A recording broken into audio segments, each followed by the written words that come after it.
ये breaking news है। मैं डेनिस लवीन हूँ, तेल अवीव से लाइव। जुड़ने के लिए धन्यवाद। हम ब्रेकिंग न्यूज से शुरू करते हैं। मध्य पूर्व के लिए बड़ा ऐलान हुआ है। इजराइल और लेबनान के बीच 10 दिन की संघर्ष विराम संधि ईस्टर्न समयानुसार शाम 5 बजे से लागू होगी।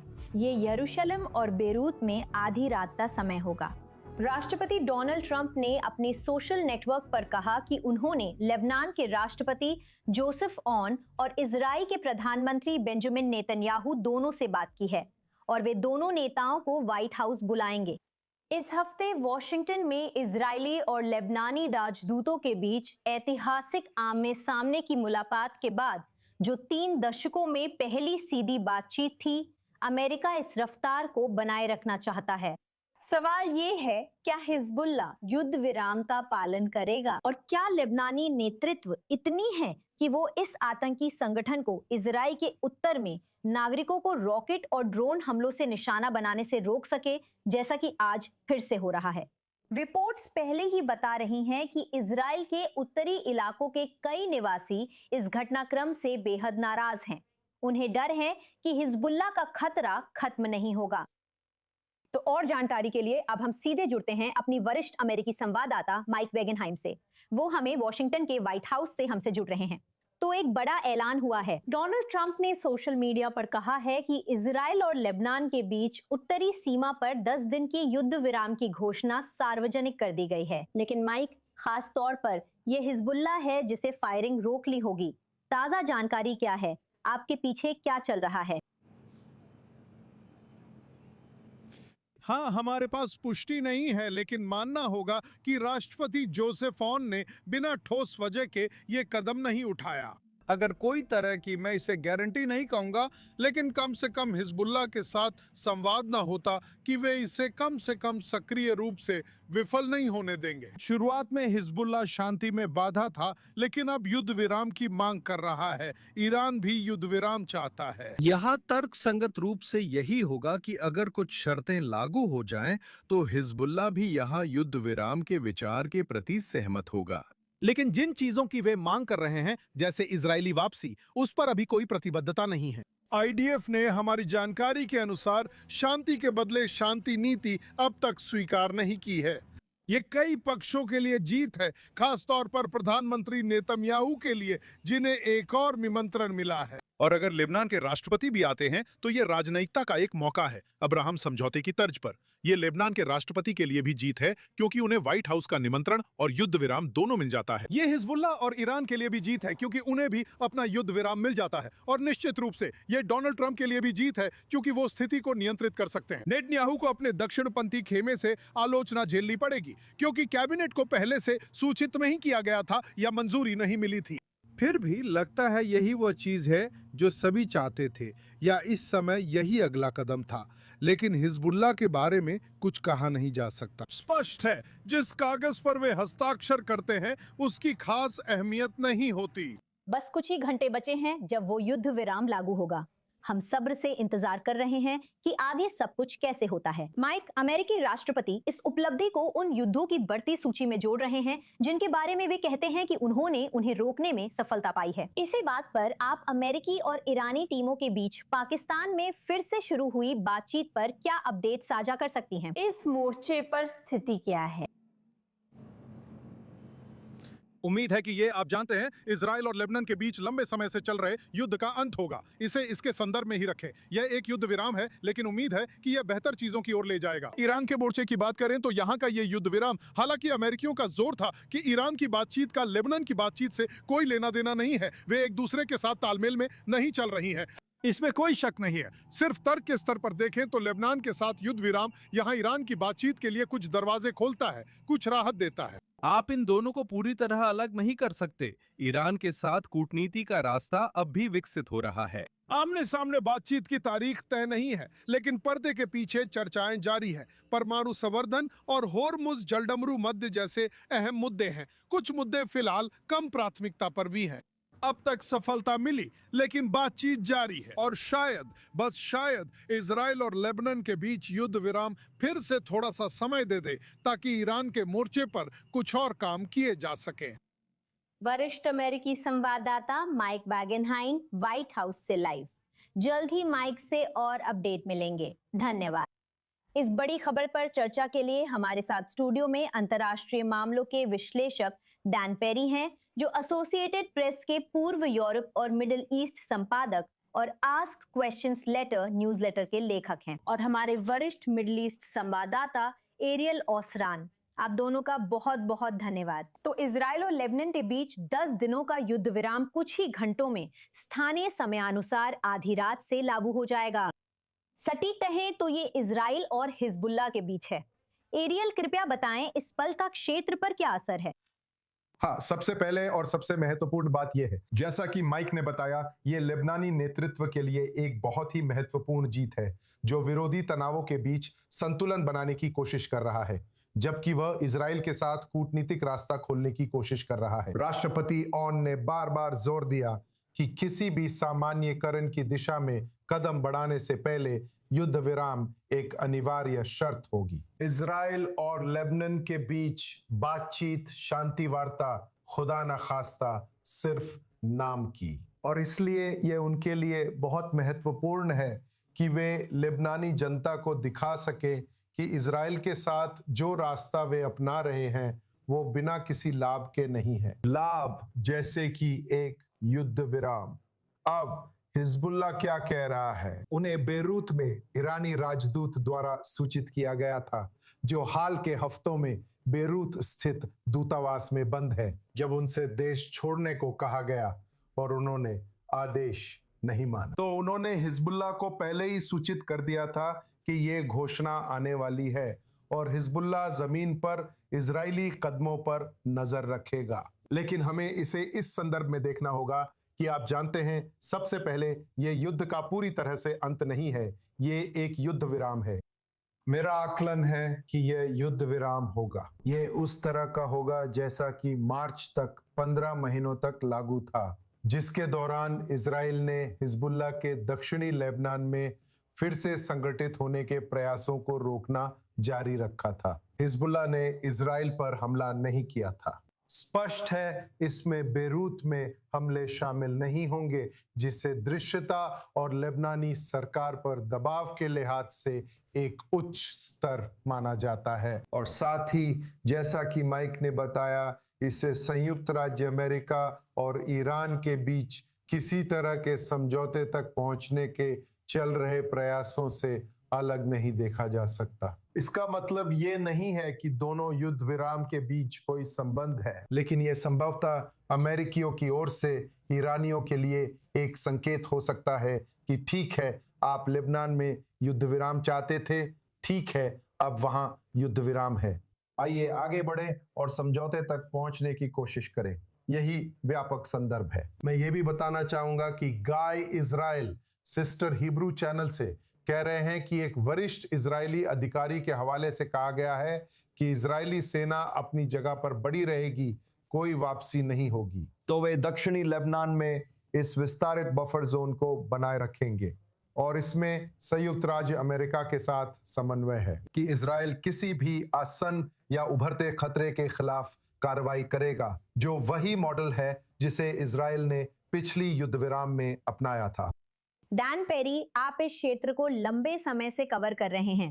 इस पल के महत्व पर आपकी राय क्या है? डोनाल्ड ट्रंप ने जोसेफ ऑन और बेंजामिन नेतन्याहू को व्हाइट हाउस बुलाया है, इस पर आपकी क्या राय है? इस पल का महत्व वास्तव में बहुत बड़ा है। हमारे पास यहाँ एक लगभग अभूतपूर्व स्थिति है, जहाँ इजराइल सरकार और लेबनान सरकार की स्थिति एक दूसरे से बहुत दूर नहीं है, और लेबनान में एक ऐसी सरकार है जो दावा करती है कि वो हिजबुल्लाह पर प्रतिबंध लगाना चाहती है और उन्हें पूरी तरह से निरस्त करना चाहती है। और इससे कहीं बढ़कर संकेत मिलते हैं कि वे कूटनीतिक समझौते के लिए तैयार हैं, और यहां तक कि पी शब्द यानी कुछ परिस्थितियों में इजराइल के साथ शांति के लिए भी तैयार हैं। ये काबिल गौर है कि जमाइल शासन के बाद 45 सालों में लेबनान के साथ ऐसा नहीं हुआ। वो कोशिश भी नाकाम रही। इसे सिर्फ इसलिए नजरअंदाज करना बेवकूफ़ी होगी क्योंकि हम जानते हैं कि भले ही वे कहते हैं कि वे हिजबुल्लाह को निरस्त करना चाहते हैं, लेकिन वे ऐसा करने के लिए बहुत कमजोर है। मैं ये समझता हूँ इजराइल में एक खास सोच है जो कूटनीति के प्रति उदासीन है और सिर्फ ताकत का इस्तेमाल करना चाहती है। अगर हम देखें कि ताकत का इस्तेमाल क्या हो सकता है, तो इसका मतलब दक्षिणी लेबनान में एक बफर जोन को बनाए रखना होगा। लेकिन इजराइल का इस मामले में अनुभव बहुत बुरा रहा है, क्योंकि वहां के सैनिक आसान निशाना बन गए थे। अंत में इजराइल 2000 में शर्मिंदगी के साथ लौट गया। या सिर्फ हिजबुल्लाह को कमजोर करने के लिए उन पर बार बार बमबारी या छापेमारी होती है। वे उत्तर में बेका घाटी भाग जाते हैं। इजराइल 40 सालों से लगातार ऐसा ही कर रहा है, तो शायद अब कुछ और आजमाने का वक्त आ गया है। अब वो कुछ और क्या हो सकता है, ये जाहिर तौर पर जटिल है, क्योंकि अगर इसे आसानी से हल किया जा सकता तो इसे ठीक करने में आधी सदी नहीं लगती। मैं हमेशा से मध्य पूर्व में आपकी ओर जो भी हाथ बढ़े उसे थामने के पक्ष में रहा हूं। लेबनान सरकार से मिलकर काम करना, इसे साझा समस्या बनाना, खुलकर बात करना और बताना कि हम हर संभव मदद करेंगे। लेबनान में इजराइल की मौजूदगी कुछ हद तक विषैली है। अरब और शायद पश्चिमी देश मदद कर सकते हैं। स्थिति जटिल है। लेबनान गृहयुद्ध की यादों से परेशान है, जो फिर से उभर आती हैं जब वे सेना को हिजबुल्लाह से लड़ने के बारे में सोचते हैं। वे अब भी सीरियाई कब्जे से आहत हैं, जो लगभग 20 साल पहले खत्म हुआ था। वे निश्चित रूप से इजराइल से भी आहत हैं। पश्चिमी शक्तियों के आगमन का उपनिवेशवाद से संबंध है, इसलिए जवाब आसान नहीं है। अब लेबनान को ईमानदारी से सामने आकर मदद मांगनी चाहिए, और मुझे लगता है कि हम इसका रूप देख रहे हैं। और इजरायली और लेबनानी लोगों को खुश होना चाहिए कि यहाँ एक मौका बनता दिख रहा है। अगर सही तरह से संभाला जाए तो सऊदी और खाड़ी देशों का पैसा, जिसकी लेबनान को जरूरत है, लेबनान की मदद में अहम भूमिका निभा सकता है और जन समर्थन जुटा सकता है। और साथ ही अगर लेबनान की संसद के लगभग 3/4 सदस्य हिजबुल्लाह से छुटकारा पाना चाहते हैं, तो ऐसे कई तरीके हैं जिन्हें अपनाया जा सकता है। बिना हथियारों के साथ लोगों को भेजे उन्हें निरस्त्र करने के लिए। वे कम से कम एक काम तो कर सकते हैं, वे उस समूह की आर्थिक गतिविधियों पर प्रतिबंध लगा सकते हैं। वे उनके संसाधन काट सकते हैं। अगर ईरान कमजोर हो जाए और सीरिया अब ईरान से लेबनान में हिजबुल्लाह को हथियार भेजने का रास्ता ना रहे, ये एक ऐसा परिदृश्य है जो कुछ हद तक आशाजनक है। और आखिरी बात जो मैं कहूंगा, हैरानी की बात है कि इस बार इजराइल के अंदर कोई राजनीतिक विवाद नहीं है। जितने लोगों को मैं जानता हूं, वे सरकार के समर्थन में हैं। उम्मीद है कुछ अच्छा होगा। हम जल्द ही इस पर विस्तार से चर्चा करेंगे। हमारे साथ रहिए। हम हिजबुल्लाह के खतरे पर बात कर रहे हैं और जमीन पर हालात देखेंगे। आईडीएस सैनिक दक्षिणी लेबनान में हिजबुल्लाह के गढ़ों में अभियान चला रहे हैं, जहां उन्होंने नागरिक इमारतों में हथियार बरामद किए और संगठन के ढांचे को ध्वस्त किया। आईडीएस का कहना है कि हमलों में 70 से अधिक हिजबुल्लाह ठिकानों को नष्ट किया गया है। ऐसी भी खबरें हैं कि आतंकवादी संगठन द्वारा दक्षिणी लेबनान में हथियार पहुंचाने के लिए इस्तेमाल किया जाने वाला आखिरी पुल अब पूरी तरह से नष्ट कर दिया गया है। आइए संवाददाता बालिक सादिन से जुड़ते हैं, जो अभी उत्तरी इजराइल में है। बालिक, 10 दिन का युद्ध विराम आज आधी रात से शुरू होगा। देखना है हिजबुल्लाह क्या प्रतिक्रिया देता है। दिन में पहले किरियात शमोना में एक रॉकेट गिरा था। ताजा अपडेट क्या है, आप क्या साझा कर सकती हैं? हाँ मिनेटा, पिछले कुछ घंटों से यहाँ अजीब तरह की शांति है। बस पश्चिमी गलील की ओर एक मामूली ड्रोन हमला हुआ है। उसे तुरंत ही रोक लिया गया था, लेकिन पिछले कुछ घंटों में बस इतना ही हुआ है। पूरे दिन इजराइल के उत्तर में हर जगह सायरन बजते रहे हैं, जिसमें वो भी शामिल है जो आपने बताया, किरियात शमोना की ओर रॉकेटों की बौछार, जिसमें एक रॉकेट जो इंटरसेप्ट नहीं हो पाया वो एक कार पर गिरा, जिससे उसमें आग लग गई और वो नष्ट हो गई, लेकिन उस हमले में कोई हताहत नहीं हुआ। आज के दिन अब तक दूसरी घटना में भी कोई हताहत नहीं हुआ है। लेकिन उत्तरी कमान का एक आकलन है, इसे हम आकलन ही कहेंगे, कि जैसे जैसे हम आधी रात के करीब पहुंचेंगे, हिजबुल्लाह की ओर से हमलों में वास्तव में वृद्धि हो सकती है।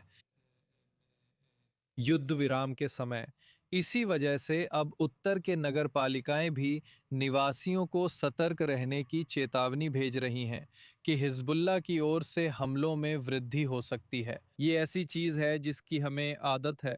एक बार जब हिजबुल्लाह या हमास या इज़राइल के आसपास के कोई भी संगठन जानते हैं कि युद्ध विराम है, तो आम तौर पर वे अपने हमले बढ़ा देते हैं, क्योंकि वे ये दिखाना चाहते हैं कि आखिरी हमला उन्होंने ही किया है। यही इनका सिद्धांत है। कुल मिलाकर हम यहाँ वास्तव में कह सकते हैं कि इन 10 दिनों के युद्ध विराम के बाद माहौल क्या है। मुझे मोशे डेविडोविच का बयान पढ़ना है, जो लाइन ऑफ कॉन्फ्लिक्ट फोरम के चेयरमैन हैं। ये फोरम लेबनान इजराइल सीमा के पास नगर पालिकाओं और कस्बों का है। वे कहते हैं कि वॉशिंगटन में टाई पहनने वाले लोग समझौतों पर दस्तखत करते हैं, पर इसकी कीमत यहाँ खून, उजड़े घरों और समुदायों से चुकानी पड़ती है। वो ये भी कह रहे हैं कि युद्ध विराम की घोषणा, जिसमें हिजबुल्लाह के खिलाफ सुरक्षा क्षेत्र के उल्लंघन पर घातक कार्रवाई शामिल नहीं है और लितानी नदी तक क्षेत्र आतंक से मुक्त है, कोई राजनीतिक उपलब्धि नहीं है। ये अगले नरसंहार का इंतजार करने की सजा है। यही भावना हम यहाँ उत्तरी इजराइल के विभिन्न नगरपालिकाओं के प्रमुखों से सुन रहे हैं। वे इस 10 दिनों के अस्थायी युद्ध विराम को लेकर बहुत सतर्क हैं। आखिरकार वे चाहते हैं कि मिशन पूरा हो और दूसरी तरफ हिजबुल्लाह को पूरी तरह से खत्म कर दिया जाए। इस समय उनकी शंका को निश्चित रूप से समझा जा सकता है। संवाददाता बालिक स्टाडिन, उत्तरी इजराइल से लाइव। आपका बहुत धन्यवाद। आने वाले घंटों में बालिक से और जानकारी मिलेगी। अब और प्रतिक्रियाओं और विश्लेषण के लिए खुशी है कि हम खानिन खदर का स्वागत कर रहे हैं, जो Washington institute for near east policy में सीनियर फेलो हैं और अभी वॉशिंगटन से जुड़े हैं। धन्यवाद, आपने समय दिया। तो इस पल पर आपके विचार क्या हैं? डोनाल्ड ट्रंप ने ये नाटकीय घोषणा की है, इजराइल और लेबनान के बीच उत्तरी मोर्चे पर 10 दिन की युद्ध विराम की घोषणा की है, लेकिन खास तौर पर यह हिजबुल्लाह है जिसे इजरायली समुदायों पर गोलीबारी रोकनी होगी। आपका आकलन, आपकी प्रतिक्रिया। शुभ संध्या, दोबारा बुलाने के लिए धन्यवाद।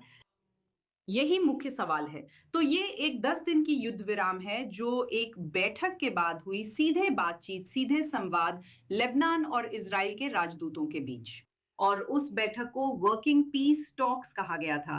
तो ये सिर्फ युद्ध विराम के बारे में नहीं है, ये एक बड़े और लंबे प्रक्रिया का हिस्सा है। यानी वॉशिंगटन में कई लोगों के अनुसार ये एक शांति समझौते की ओर बढ़ रहा है, जो मूल रूप से आज जो करना जरूरी था वो ये था कि वहां होना चाहिए था। ट्रंप के अनुसार वो चाहते थे कि नेतन्याहू और जोसेफ एन फोन पर बात करें। मैंने कुछ मांगा था, किसी तरह की युद्ध विराम की शर्त रखी थी, ताकि मैं जाकर कह सकूं कि मुझे कुछ मिला है, एक पूर्व शर्त के तौर पर, और यही हुआ। अब गेंद लेबनान के पाले में है। देखना होगा हिजबुल्लाह युद्ध विराम मानता है या नहीं। मुझे लगता है कि ये ईरान में जो हो रहा है उससे भी जुड़ा हुआ है, और ये लेबनान के अंदरूनी हालात से भी जुड़ा हुआ है। अगर हिजबुल्लाह इजराइल पर गोलीबारी बंद कर देता है और दोनों देशों द्वारा वास्तव में युद्ध विराम लागू कर दिया जाता है, तो हम लेबनान के लिए 10 दिनों की परीक्षा देखेंगे, जहां लेबनान को यह सुनिश्चित करना होगा कि हिजबुल्लाह का सामना न करने का उसका राजनीतिक फैसला बदल जाए, और कि LAF यानी लेबनानी सशस्त्र बल की भूमिका और बड़ी हो जाएगी। उस पर बहुत बारीकी से नजर रखी जाएगी, उस पर बहुत निगरानी होगी। अब इजराइल ने लेबनान और हिजबुल्लाह पर बमबारी बंद कर दी है। अब LAF क्या करेगा? क्या ये सरकार के फैसले को लागू करते हुए हिजबुल्लाह को निरस्त करेगा या नहीं? यही अब मुख्य मुद्दा है, और सच में अब गेंद लेबनान के पाले में है, और आज हम देखेंगे। हमारे पास देखने के लिए 10 दिन है कि ये काम करेगा या नहीं।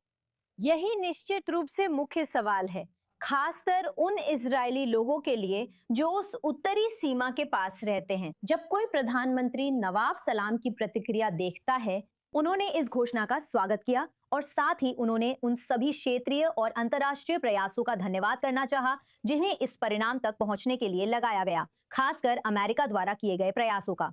और दिलचस्प बात यह है कि फ्रांस, यूरोपीय संघ और सभी अरब भाइयों का भी धन्यवाद किया। उनके शब्दों में सऊदी अरब, मिस्र, कतर और जॉर्डन के नेतृत्व में। हमें अपने विचार बताइए कि इन देशों का भविष्य में इस मोर्चे पर, खासकर लेबनान के अंदर, क्या प्रभाव हो सकता है। तो ये प्रधानमंत्री के लिए बहुत सामान्य है। आप जानते हैं, जैसे वो सभी का धन्यवाद करते हैं क्योंकि वो खास तौर पर सऊदी अरब और फ्रांस के बहुत करीब हैं, और वो उनके प्रयासों के लिए उनका धन्यवाद करते हैं क्योंकि वे, आप जानती हैं, कुछ कोशिश कर रहे थे। लेकिन चलिए स्पष्ट रहें, असल में जो लोग इसे संभव बना पाए हैं वे केवल संयुक्त राज्य अमेरिका हैं, और ये बहुत स्पष्ट है। ये संयुक्त राज्य अमेरिका की पहल थी और इसे संयुक्त राज्य अमेरिका में सबसे उच्च स्तर तक पहुंचाया गया था, और इसके बिना ये सब कुछ संभव नहीं हो सकता था। तो ये बहुत स्पष्ट है।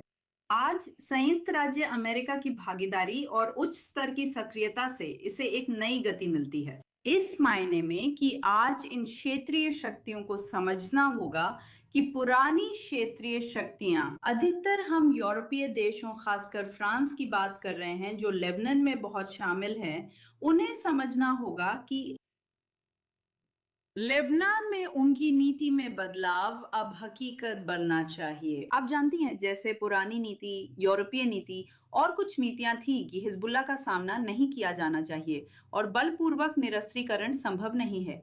ये अब और काम नहीं करेगा। अगर वे इस नीति को लागू करना जारी रखते हैं तो ये युद्ध विराम असफल हो जाएगा। आज इन देशों की भूमिका जिनका वो प्रतिनिधित्व करते हैं बहुत हद तक इस बात पर केंद्रित होनी चाहिए कि लेबनान को बताया जाए कि युद्ध विराम निरस्त्रीकरण से जुड़ा हुआ है। बिना निरस्त्रीकरण के कोई युद्ध विराम नहीं हो सकता। मेरा मतलब है ज्यादा दीर्घकालिक युद्ध विराम। अगर युद्ध विराम के बिना निरस्त्रीकरण नहीं हो सकता तो निरस्त्रीकरण के बिना युद्ध विराम भी नहीं हो सकता। यही मुख्य संदेश आज लेबनान तक पहुंचना चाहिए और यही बात लेबनानी लोगों को समझनी चाहिए। ये कोई उपलब्धि नहीं है, अब इसे अमेरिका के उच्चतम स्तर पर बहुत गंभीरता से लिया जा रहा है और ये ऐसा नहीं हो सकता। ये एक ऐसा मौका है जिसे सभी देशों को बहुत बहुत गंभीरता से लेना होगा और लेबनान की नीति और लेबनानी सशस्त्र बल की भूमिका को इसी तरह बदलना होगा और क्षेत्रीय देशों की, जिनका सलाम ने जिक्र किया, इस मामले में बड़ी भूमिका है। ये देखना दिलचस्प होगा कि ये विभिन्न देश आगे चलकर कैसे मदद कर सकते हैं। खानिन खदर, वॉशिंगटन से हमारे साथ लाइव जुड़ने के लिए आपका बहुत बहुत धन्यवाद। आपके समय और आपके विचारों के लिए आभार। धन्यवाद। मुझे बुलाने के लिए आपका बहुत बहुत धन्यवाद। अब हमारे पैनल स्टूडियो में शामिल हो रहे हैं। रिजर्व में मेजर जनरल एतान डंकार्ड का स्वागत है, जो 3 इजरायली रक्षा मंत्रियों के पूर्व सैन्य सचिव और आईडीएफ में फिलिस्तीनी क्षेत्रों में सरकारी गतिविधियों के समन्वयक रह चुके हैं। आज एक बड़ा ऐलान है। एतान, आपका आकलन, आपके निष्कर्ष। सबसे पहले मूल आकलन में ईरान, संयुक्त राज्य अमेरिका और निश्चित रूप से इजराइल के बीच जो युद्ध विराम था वह अपेक्षित था कि लेबनान भी इस पैकेज में शामिल होगा, जैसा कि अब हो गया है।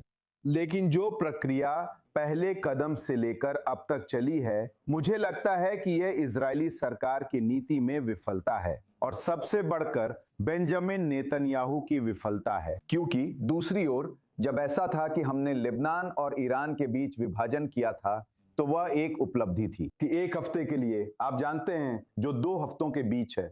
दूसरी बात, लेबनान में जिस तरह से सैन्य दृष्टिकोण से चीजें चल रही हैं, मुझे लगता है कि हम बहुत अच्छा काम कर रहे हैं। ये बहुत मुश्किल है।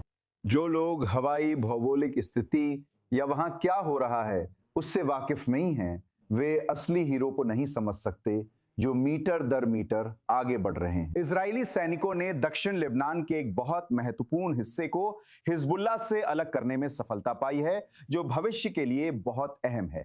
तीसरा मुद्दा ये कि हमने लेबनान से देश के रूप में बातचीत शुरू की और इसे जारी रखा। फिर क्या हुआ? आज लेबनान के राष्ट्रपति ने तय समय सारणी पर छोटी समय सीमा में फोन कॉल की। यह वही बड़ी नीति की हार है जिसका मैं ट्रंप के संदर्भ में जिक्र कर रहा हूं। इसके बहुत ही कम समय बाद आपको गोलीबारी रोकने का संदेश मिल जाता है। यह स्वीकार्य हो सकता है, तार्किक हो सकता है और दोनों पक्षों के बीच चीजों और चर्चाओं से संबंधित हो सकता है। हम इजरायली सेना को युद्ध विराम के साथ या बिना उसके प्रबंधित कर सकते हैं ताकि नीति से लक्ष्य तक पहुंचने के लिए इस मिलन बिंदु को एक मौका दिया जा सके। लेकिन असफलता क्या है? ये एक आंतरिक असफलता है, क्योंकि आप अपने नागरिकों, अपनी सशस्त्र सेनाओं के पास नहीं आ सकते और वैसा संदेश नहीं ला सकते जैसा 1 मिनट पहले किया गया था। और वे इजराइल की तरह हैं, करो और आगे बढ़ो। ये काम नहीं कर रहा है। देश का नेतृत्व करने का ये तरीका नहीं है। हम मजबूत हैं, हमने उपलब्धियां हासिल की हैं, लेकिन इनका मध्य पूर्व पर प्रभाव घट रहा है। आपको मजबूत होना होगा, न केवल सैन्य क्षेत्र में बल्कि नीति के क्षेत्र में भी। हम खुद को यह अनुमति नहीं दे सकते कि ईरानी यह कहें कि हमने इस मुकाम तक पहुंचकर बड़ी उपलब्धियां हासिल की हैं, और हिजबुल्लाह भी जाहिर है। और मुझे लगता है कि इस तरह की युद्ध विराम पर बहुत सारे सवालिया निशान हैं और सबसे बड़ा अब शुरू हुआ है। अगर हिजबुल्लाह इजराइल की ओर हमला कर रहा है तो केवल लेबनान पर ही इजरायली वायुसेना को हमला करना चाहिए। हमारे साथ रहें, छोटे ब्रेक के बाद इसे विस्तार से समझाएंगे। सज्जनों, जमीन पर और कूटनीतिक मोर्चे पर जो कुछ हो रहा है उस पर और भी बहुत कुछ चर्चा करनी है। हमारे साथ रहें, हम 2 मिनट में ब्रेकिंग न्यूज एडिशन के साथ लौटेंगे।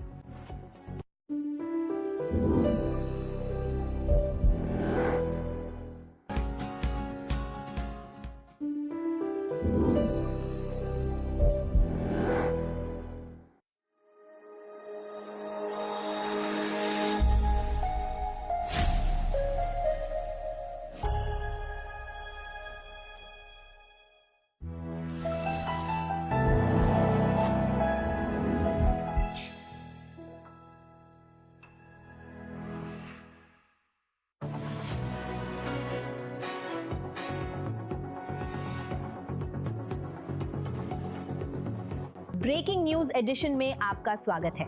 और ये कौन सी ब्रेकिंग न्यूज है? ये मध्य पूर्व के लिए बड़ा ऐलान है।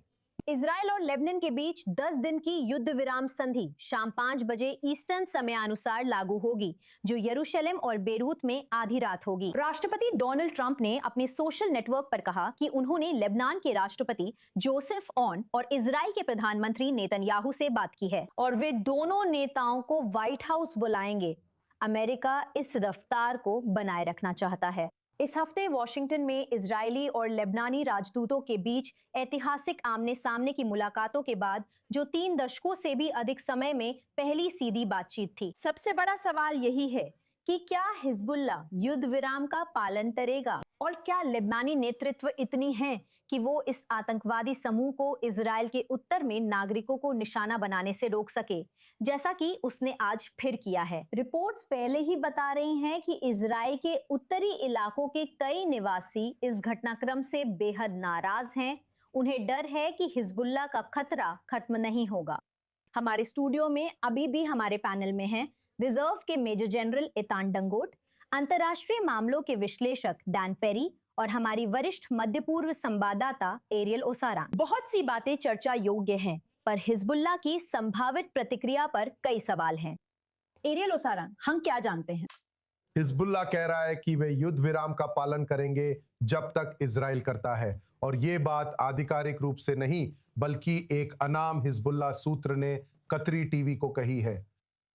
लेबनान में इजराइल की लगातार मौजूदगी जो इस युद्ध विराम के दौरान भी जारी रहेगी, यानी इससे हिजबुल्लाह को अपनी प्रतिरोध जारी रखने की वैधता मिलती है। अब अगर आप मुझसे पूछें, आपने पूछा नहीं, लेकिन अगर आप पूछें तो ये हिजबुल्लाह का तरीका है कि वे इस उभरते युद्ध विराम के बीच अपनी साख बचाने की कोशिश करें, क्योंकि वे जिससे बचना चाहते हैं वो है पिछले युद्ध विराम मॉडल पर लौटने से बचना, जिसमें इजराइल रोजाना हिजबुल्लाह के फिर से हथियारबंद होने, फिर से संगठित होने और दक्षिणी लेबनान में अपनी क्षमताओं को फिर से तैनात करने के प्रयासों पर हमले करता रहता है, जो एक ऐसी चीज है जिसके लिए उन्हें इस राहत की सख्त जरूरत है ताकि वे इसे हासिल कर सके, जबकि वे इजराइल पर हमले करने से परहेज कर रहे हैं। वे उस स्थिति में वापस नहीं जाना चाहते।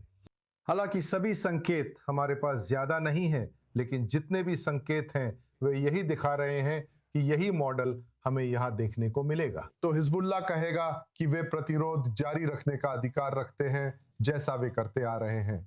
उन्होंने कहा कि नवंबर 2024 से लेकर 2 मार्च तक, जब तक उन्होंने इजराइल पर अपने हमले फिर से शुरू नहीं किए, उन 15 महीनों की संघर्ष विराम अवधि में भी वे यही कहते रहे। उन्होंने वही रुख रखा, शांत रहे और इजराइल को निशाना नहीं बनाया। उस अवधि में उन्होंने अपनी क्षमताओं का पुनर्निर्माण किया ताकि वे इजराइल से वैसे ही मुकाबला कर सके जैसे हाल के हफ्तों में किया। तो इजराइल के लिए परीक्षा ये होगी वे उस संतुलन को कैसे बनाए रखते हैं, अपनी रेड लाइंस को हिजबुल्लाह के खिलाफ लागू करना जारी रखते हैं, लेकिन अमेरिका के बीच चल रही संघर्ष विराम और बातचीत की कोशिशों को पटरी से नहीं उतारते। और ईरान, और इसी बीच हमारे पास उत्तरी इजराइल के निवासी हैं जो बहुत नाराज हैं, जो कह रहे हैं कि हिजबुल्लाह के पूरी तरह से निरस्त्रीकरण के बिना कोई भी संघर्ष विराम आत्मसमर्पण है। और हमारे पास उत्तरी इजराइल के नगर पालिकाओं और क्षेत्रीय परिषदों के प्रमुख भी हैं जो संघर्ष विराम से पहले के घंटों में हिजबुल्लाह द्वारा हमलों की बढ़ती संभावना को लेकर चेतावनी दे रहे हैं। और जैसा कि हम जानते हैं, हिजबुल्लाह के साथ भी वही होता है जो ईरान और हमास के साथ हुआ। वे संघर्ष विराम के बाद कुछ समय निकालकर हमले करने की कोशिश करते हैं। उम्मीद करते हैं कि इजरायली गृह मोर्चा सतर्कता कम करेगा। इसी कारण इजरायलियों, खासकर उत्तरी और मध्य इजराइल में, को सतर्क रहना और दिशा निर्देशों का पालन करना जरूरी है, क्योंकि हिजबुल्लाह की मिसाइलें और रॉकेट वहां तक पहुंच सकते हैं। और जाहिर है, जब भी कोई चेतावनी मिले तो तुरंत शरण स्थल की ओर जाना चाहिए। हम देश के उत्तर में समुदायों की वर्तमान प्रतिक्रिया पर और गहराई से नजर डालेंगे, लेकिन डैन, मैं कूटनीतिक मोर्चे पर आपसे बात करना चाहती हूँ। हमने शुरुआत में लेबनान के प्रधानमंत्री की प्रतिक्रिया पर चर्चा की थी। वो उन देशों के बारे में बात कर रहे थे जिन्हें वो धन्यवाद देना चाहते थे, जैसे अमेरिका, फ्रांस, यूरोपीय संघ, सऊदी अरब, मिस्र, कतर और जॉर्डन। और आपका क्या विचार है कि ये देश वास्तव में दुनिया के इस नाजुक हिस्से में कितना प्रभाव डाल सकते हैं? निश्चित रूप से काफी बड़ा। हमारे सामने एक असली उलझन है और लगभग 40 सालों से हम हिजबुल्लाह से छुटकारा पाने में असमर्थ रहे हैं। और यह सिर्फ इजराइल की समस्या नहीं है, यह पूरे क्षेत्र की समस्या है। यह निश्चित रूप से लेबनान की समस्या है। मुझे लगता है कि इजराइल को इस समस्या के हल का एकाधिकार पाने की कोशिश नहीं करनी चाहिए, खासकर जब वो इसमें बार बार असफल रहा है। आप लगभग आधा दर्जन छोटी छोटी जंगों और मिनी युद्धों को गिन सकते हैं जो समाधान हासिल करने में असफल रही हैं। तो बिल्कुल, अगर पूरी अरब लीग, अगर आपने जिन सभी देशों का जिक्र किया, वे एकजुट होकर खड़े हो जाएं और हर संभव कदम उठाएं जिसमें हिजबुल्लाह की वित्तीय गतिविधियों में बाधा डालना और हिजबुल्लाह को किसी भी तरह की वैधता से पूरी तरह वंचित करना शामिल हो, ये बेहद मददगार होगा। मैं फिर कहता हूं, शायद लेबनान में जमीनी सैनिक तैनात करने पड़े ताकि वहां की स्थिति बदली जा सके जहां लेबनानी सेना हिजबुल्लाह से कमजोर है। यहां सार्वजनिक कूटनीति और चतुराई की जरूरत है, लेकिन दुख है कि इजरायली सरकार इसमें असमर्थ दिखती है। मैं लगातार अंतर्राष्ट्रीय टीवी पर अपनी विभिन्न प्रस्तुतियों और अलग अलग मंचों पर दिए गए भाषणों में सुनता हूं कि एक ऐसी कहानी बन गई है जिसमें इजराइल अपनी सीमाएं बढ़ाने की कोशिश कर रहा है। इसीलिए इजराइल दक्षिण लेबनान में बफर जोन की बात करता है, लेकिन मैं इसे बकवास मानता हूं। मैं सरकार को लेकर लोगों की नकारात्मक सोच समझता हूं, इसमें उनकी गलती नहीं है। दक्षिण लेबनान में बफर जोन का मकसद हिजबुल्लाह को इजराइल की बस्तियों के सिर्फ 100 मीटर पास तैनात होने से रोकना है, जैसा कोई भी देश चाहता। आखिर क्यों इजराइल के स्पष्टवादी और प्रभावशाली प्रधानमंत्री प्रेस कॉन्फ्रेंस करने या दुनिया के मीडिया को बुलाने की इच्छा नहीं रखते और ये भी कहें कि इजराइल की लेबनान पर कोई क्षेत्रीय महत्वाकांक्षा या स्थायी इरादा नहीं है? अगर हिजबुल्लाह चाहे तो हम भी 2 सेकंड में चले जाएंगे। मुझे खुशी है कि हम लेबनान सरकार के साथ एक मत हैं। आइए हम सभी मिलकर कोई उपाय खोजें जिससे लेबनान हिजबुल्लाह को निरस्त कर सके, क्योंकि क्या कोई ये तर्क दे सकता है कि एक जिहादी मिलिशिया लेबनान, मिस्र या फ्रांस में राज्य के भीतर राज्य की तरह काम करे? क्या फ्रांस ऐसा चाहेगा? ये हास्यास्पद है और इसे खत्म करने पर कुछ अंतर्राष्ट्रीय सहमति देखना बहुत अच्छा है। शायद हम एक साझा योजना बना सकते हैं। संदर्भ के तौर पर लोगों के लिए ये याद रखना भी महत्वपूर्ण है कि 8 अक्टूबर को हिजबुल्लाह ने हमास के साथ अपनी एकजुटता दिखाने का फैसला किया था और अब हम 2.5 साल बाद भी इसी युद्ध की स्थिति में हैं। और आज के दिन भी एक बार फिर दक्षिणी लेबनान में हिजबुल्लाह की ओर से देश के नागरिक इलाकों की तरफ रॉकेट और ड्रोन दागे गए। इजराइल को नागरिकों की सुरक्षा करनी चाहिए। एतान जान, आपकी राय जानना चाहेंगे। बहुत स्पष्ट और संक्षिप्त। जिस क्षेत्र को हम अपने नियंत्रण में रखे हुए हैं वह खासकर इजराइल के उत्तरी हिस्सों में रहने वाले लोगों की सुरक्षा के लिए जरूरी है और साथ ही कह सकते हैं देश की सुरक्षा के लिए भी। मुझे नहीं लगता कि हमें किसी को समझाने की जरूरत है जब हम हर रात इसकी कीमत चुका रहे हैं। लोग 1 महीने से सो नहीं पा रहे हैं जब से ईरान और संयुक्त राज्य अमेरिका और इजराइल के बीच युद्ध शुरू हुआ है, जिसमें हिजबुल्लाह ने घोषणा की थी कि वे शामिल होंगे। और ये लगभग 8 महीने बाद की बात है। चलिए कह लेते हैं उस युद्ध विराम के बाद जो लेबनान और हिजबुल्लाह के साथ तय हुआ था और उसके लिए वहां कुछ भी नहीं किया गया है। तो ये कुछ ऐसा है जो जरूरी है, भौगोलिक है और हमें इसे तब तक बनाए रखना है जब तक 2 शर्तें पूरी नहीं होती। लेबनान के साथ शांति या समझौता और साफ तौर पर कहूं तो हिजबुल्लाह को निरस्त्र करना। यही एक बात है। लेबनान वापस नहीं लौट सकता और मैं सच में आपको बताता हूं कि मैं यही उम्मीद करता हूं। संघर्ष विराम के दौरान इजराइल सीमा के बहुत पास स्थित कुछ गांवों में बुनियादी ढांचे और घरों को नष्ट करता रहता है, क्योंकि हम 3 बार इस इलाके से पीछे हटे हैं और तीनों बार वे गांव तुरंत ही वो इजरायली नागरिकों के खिलाफ हिजबुल्लाह का एक बड़ा मोर्चा बन गया है, जिनकी हत्या की गई है, मारे गए हैं और घायल हुए हैं। इसलिए हमें वहां मिशन पूरा करना है। अगर आप मुझे लेबनानी प्रधानमंत्री के बयान से संबंधित देशों के बारे में आपके सवाल के लिए 1 मिनट की अनुमति दें, तो मुझे उन देशों में फर्क करना होगा। अगर उन्होंने मान लीजिए अपने विचार या समर्थन फ्रांस के जरिए दिया है, तो मेरी राय में मैं बहुत ज्यादा निराश हूं। फ्रांस यूरोप में और इस तरह के युद्धों में पूरी दुनिया में इजराइल विरोधी नीति का प्रतीक बन गया है। दूसरी बात, मिस्र के बारे में। मिस्र ने संयुक्त राज्य अमेरिका और ईरान के बीच वार्ताओं में एक बहुत ही महत्वपूर्ण भूमिका निभाई है। मैं मिस्र को इस क्षेत्र में नहीं देखना चाहता, क्योंकि मिस्र को हमास के रास्ते पर केंद्रित रहना चाहिए। कतर एक दुश्मन है। चलो इसे बिल्कुल साफ साफ कहें, अगर कतर वहां है तो समस्याएं आएंगी। एकमात्र देश जिन्हें मैं वाकई कुछ हद तक बेहतर देखता हूं, वे हैं जॉर्डन और सऊदी अरब। इजराइल को वैश्विक जनमत से बड़ी समस्या है, जिसे सिर्फ बंदूक या सख्ती से हल नहीं किया जा सकता। आपने और एतान ने यही बात कही थी। आपने कहा था हमें यह इलाका चाहिए, और मैंने कहा हमारा यहां स्थायी इरादा नहीं है। आपकी शर्तें बाद में आईं। लोग याद रखते हैं कि आपने आतंकवादी कहा था। यह बहुत अहम है। इजराइल को साफ करना चाहिए कि दक्षिणी लेबनान में उसकी जो भी मंशा है, सिर्फ हिजबुल्लाह से खतरे की वजह से है, जिसे खत्म किया जा सकता है। मुझे लगता है दोनों पक्ष एक दूसरे को समझते हैं, जैसे हम साथ समझाते हैं। मैं चुनता हूं इस क्षेत्र के लिए अंतिम लक्ष्य, अंतिम बिंदु तय करने का महत्व जो स्पष्ट होगा। दक्षिण लेबनान को वो क्षेत्र होना बंद करना होगा जहां से इजराइल के नागरिकों की हत्या की जा रही है, और इसे अभी करना केवल इसे रोकना है, क्योंकि अगर नहीं किया तो 48 घंटों में आप इजरायली किबुत्जिम के मद्रास की खिड़की के सामने हिजबुल्लाह के लोगों को देखेंगे। मेरी अपनी जिम्मेदारियां मेरे नागरिकों के प्रति हैं, ना कि फ्रांस के राष्ट्रपति की इच्छाओं या बयानों को पूरा करने के लिए। मेरा मैक्रों के प्रति कोई कर्तव्य नहीं है, जो इस युद्ध में इजराइल का बहिष्कार और उससे परेशान करते हैं। यही कूटनीति है। हम दोनों एक बात कह रहे हैं। सवाल है आप किस पर जोर देते हैं। आपको फ्रांस के राष्ट्रपति की परवाह नहीं? मुझे परवाह है, क्योंकि यूरोपीय संघ इजराइल का सबसे बड़ा व्यापारिक साझेदार है।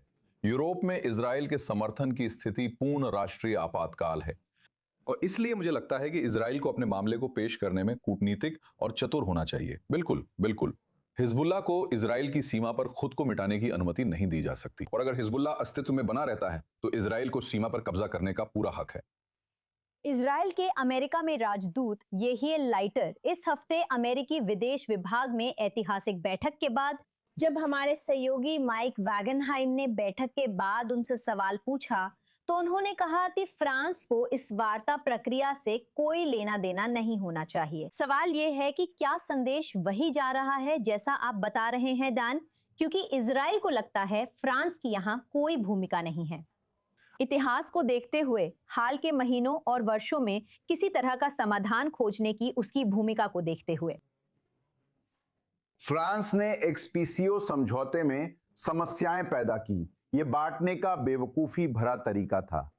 अगर आप चुन रहे हैं तो हम अब ऐसे चरण में 3 सालों की लड़ाई के बाद अब यहाँ क्या हो रहा है, अब और स्पष्ट होना होगा। मुझे लगता है कि हमने पूरा सम्मान दिखाया जब हमने लेबनान के साथ पिछला युद्ध विराम समाप्त कर दिया था।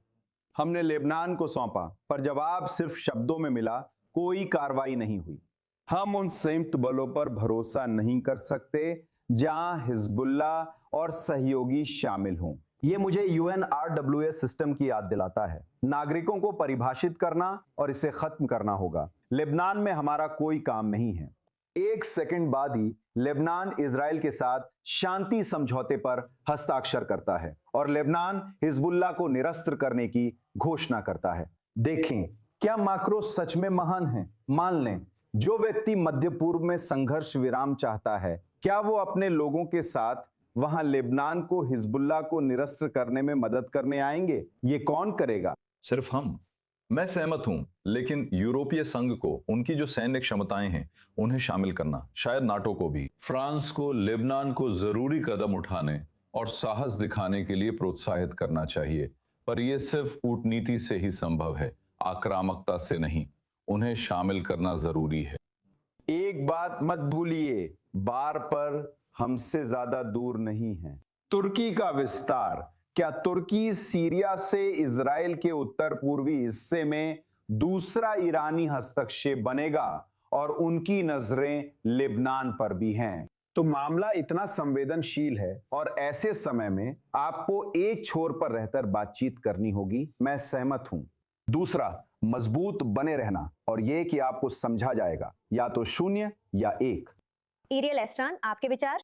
हाँ बिल्कुल, मैं समझता हूं कि तुर्की वहां ईरान की कमजोर स्थिति का लाभ उठाकर क्षेत्र में बची कुची चीजें हासिल करना चाहता है, जिससे चिंताएं हैं। हमने सीरिया के साथ ऐसा देखा है, लेकिन खास तौर पर लेबनान के मामले में हमने देखा है कि फ्रांस और अन्य यूरोपीय देशों जैसे देशों का लेबनान पर जो प्रभाव रहा है वो बहुत ही गैर रचनात्मक रहा है। हम देख रहे हैं कि खाड़ी देशों, खासकर सऊदी अरब की ओर से बहुत संगठित प्रयास हो रहा है, जैसा आपने पहले भी कहा था। वे यहाँ पर्दे के पीछे बहुत सक्रिय रहे हैं, क्योंकि लेबनान कई महीनों से, मूल रूप से जब नवंबर 2024 में शुरू में युद्ध विराम हुआ था, तभी से यही चाहता रहा है।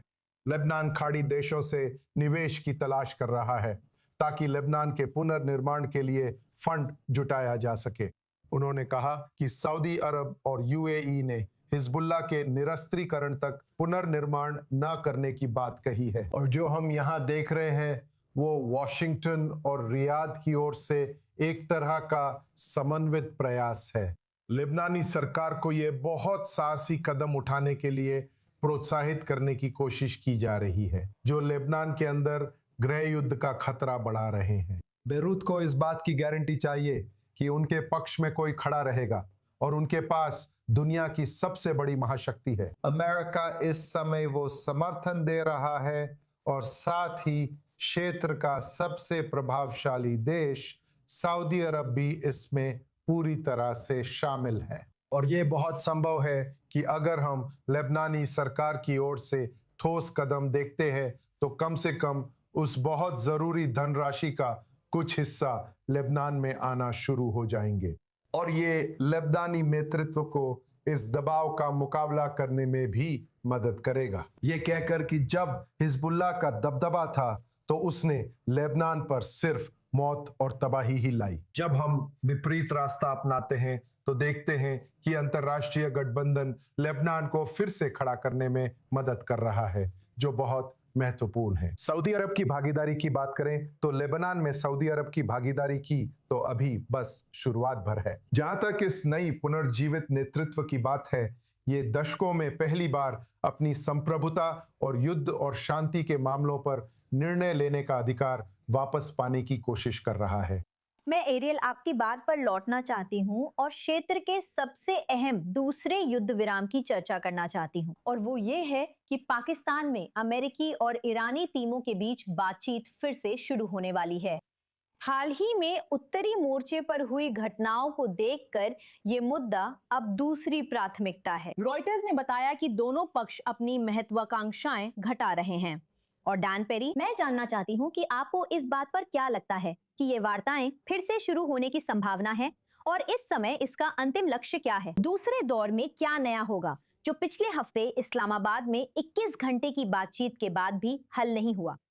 दोनों दौरों में फर्क यह है कि दूसरा दौर पहला दौर नहीं है, और ईरानियों के साथ कोई भी बातचीत कभी भी पहले दौर में हल नहीं होने वाली। पहले दौर में अमेरिकियों ने ऐसी शर्तें रखी जो इजराइल और शासन विरोधियों को पसंद आती, लेकिन ये शर्तें शासन के लिए आत्मसमर्पण जैसी थीं। इसमें सिर्फ परमाणु मुद्दा नहीं, हिजबुल्ला जैसी मिलिशिया के समर्थन को खत्म करने की शर्त भी थी। अगर इन शर्तों को थोड़ा नरम किया जाए तो इससे संभावना बढ़ जाएगी कि शासन जो बचा है वो इसे सहन कर सके।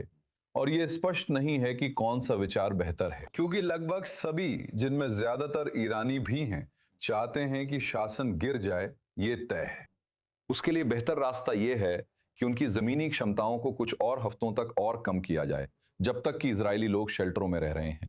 विश्व अर्थव्यवस्था को नुकसान होगा या नहीं, यह स्पष्ट नहीं है। लेकिन मुझे शक है कि अगर ईरान अपनी बेतुकी बातों से पीछे हटता है कि वो हॉर्मुज जलडमरू मध्य को आयतुल्ला बूथ बना देगा, और अगर ईरान वे शब्द कहने पर राजी हो जाए, हम 3.5% से अधिक समर्थन नहीं करेंगे, शायद उन्हें इसकी अनुमति मिल जाए। अधिकतर एनपी हस्ताक्षरकर्ताओं को नागरिक स्तर पर ऐसा करने की अनुमति होती है, आप समझ सकते हैं। मुद्दा यह है कि क्या अमेरिका संपत्तियों पर लगी रोक हटाने और उन्हें मुक्त करने और प्रतिबंध खत्म करने पर राजी होगा, जिससे शासन को नया जीवन मिल सके। ये बहुत बुरा होगा तो यहाँ कोई अच्छे विकल्प नहीं है। मुझे उम्मीद थी कि पहले हफ्ते की शीर्ष नेतृत्व के नाटकीय सफाई के बाद आर्टेश यानी सेना और आरजीसी में विभाजन हो जाएगा और आप ईरान में तख्ता पलट की कोशिश देखते। मुझे लगता है कि रेवोल्यूशनरी गार्ड ने तख्ता पलट किया। अब ये पहले जैसी धर्मशाही नहीं रही। ये अच्छा है, क्योंकि शायद अब वे जिहाद का निर्यात की उतनी परवाह नहीं करते हैं। ये अब आपराधिक माफिया राज्य बन गया है। माफिया बहुत शक्तिशाली है और अर्थव्यवस्था का लगभग 1/3 नियंत्रित करता है। फिर बचा क्या है?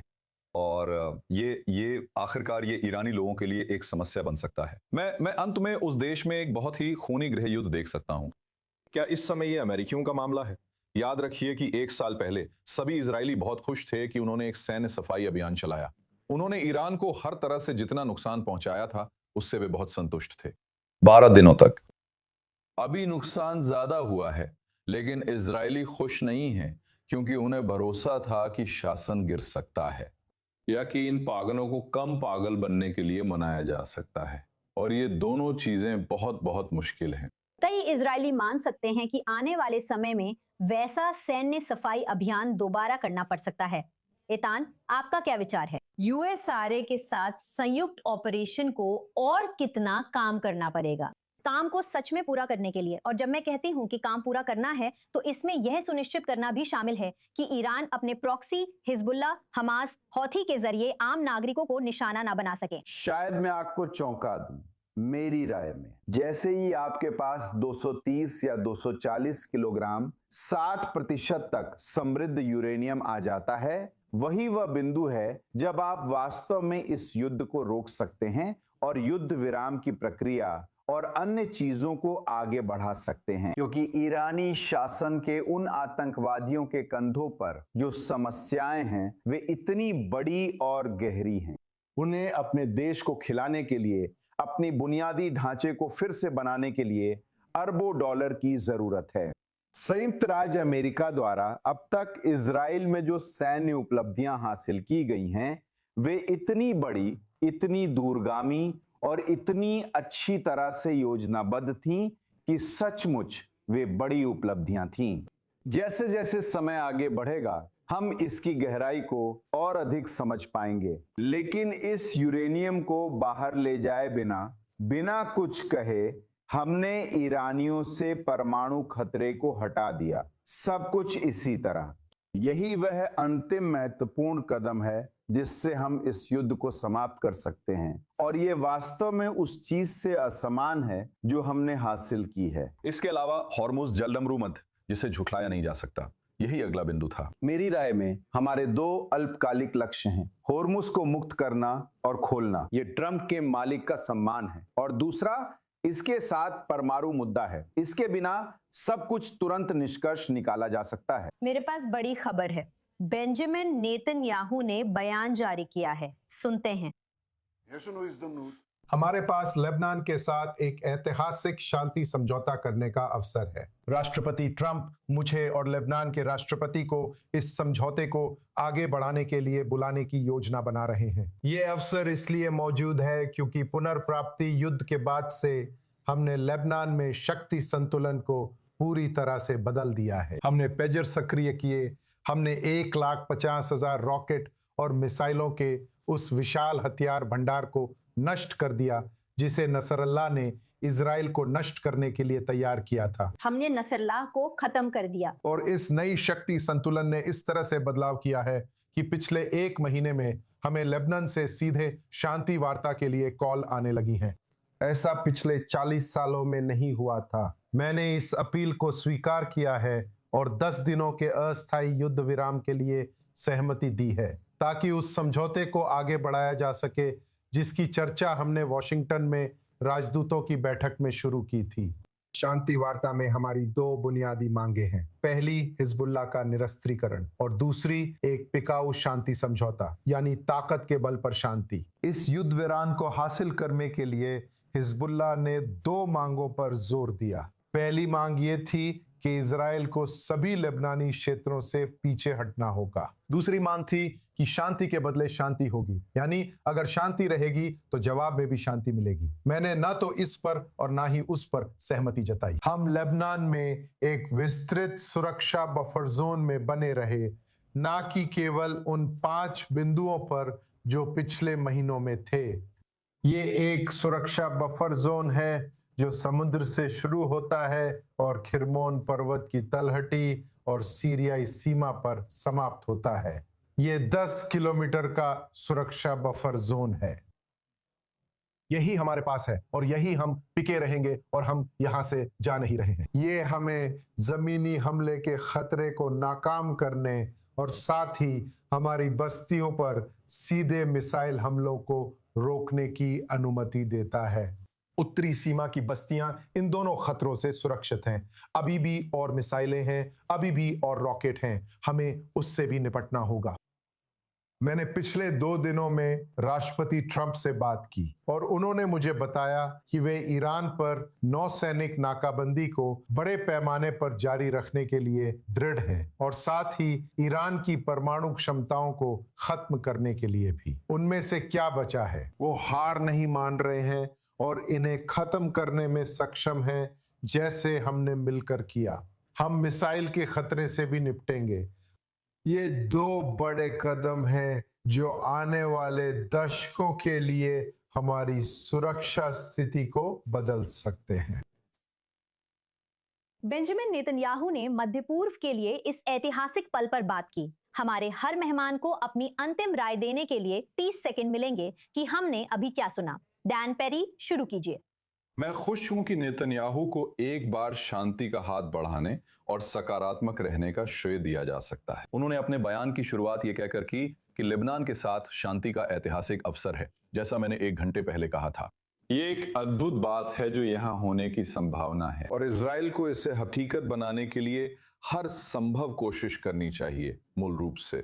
और जब वो ईरान के साथ परमाणु मुद्दे के हल होने की उम्मीदों की बात करते हैं और जब वो अपनी उम्मीदों की बात करते हैं तो वो राजनीतिक कारणों से इसका श्रेय ले रहे हैं। लेकिन हिजबुल्लाह की समस्या लेबनान तक सीमित हो सकती है और इजराइल और लेबनान के बीच शांति स्थापित हो सकती है। ये संभवतः जोसेफ आउन से ऐतिहासिक बैठक से कुछ दिन पहले की बात है। वाकई जश्न का कारण है। कुछ लोगों को ये अच्छा लगा, लेकिन सभी को नहीं। एजान डुंगार्ड, 30 सेकंड। 36 सेकंड, लेकिन 2 बातें। सबसे पहले मेरा मानना है कि बेंजामिन नेतन्याहू ये भाषण 2 दिन पहले भी दे सकते थे, अभी भी दे सकते हैं और फिर 1 घंटे बाद वे लेबनान के साथ युद्ध विराम की घोषणा कर सकते हैं। ये कोई तरीका नहीं है कि कोई देश ऐसे युद्ध विराम समझौते के बारे में जाने या उसे समझे बिना कि वह कैसे चल रहा है। ये इजरायली नागरिकों की नजर में अच्छा नहीं लगता। दूसरी बात, बेंजामिन नेतन्याहू ने हिजबुल्लाह के बारे में एक शब्द भी नहीं कहा और ये एक बड़ी लीक है और ये उसकी पूरी स्पीच के लिए एक शर्त होनी चाहिए। उन्होंने हमें वही लेक्चर या सबक दिया जो हम पहले से जानते हैं, इस तरह के इलाके को लेकर बहुत सारे डर से।